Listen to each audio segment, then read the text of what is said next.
Knapp eine Woche war ich mit einer Delegation der Stadt Recklinghausen anlässlich des 40. Jubiläums unserer Städtepartnerschaft in Akko im Nordbezirk Israels in Galiläa.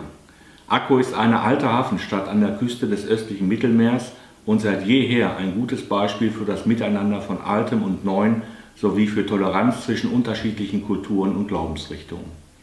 Bei den Feierlichkeiten in der Stadt Akko selbst, wie bei den anderen Stationen der Reise, ist mir noch einmal deutlich geworden, wie wichtig Begegnung, Austausch und Kennenlernen vor allem für junge Menschen ist.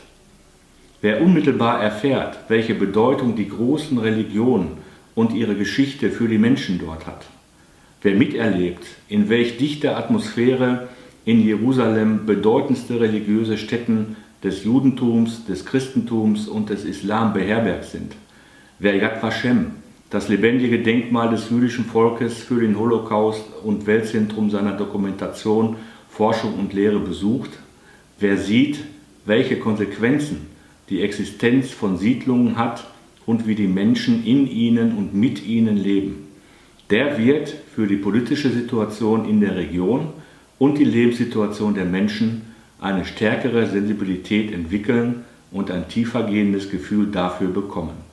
Deshalb sind solche Städtepartnerschaften und vor allem der mit ihnen geregelte kontinuierliche Austausch über Schulen, Vereine und Verbände wichtig. Und deshalb werde ich, wo immer ich kann, für Städtepartnerschaften und deren Intensivierung mich einsetzen.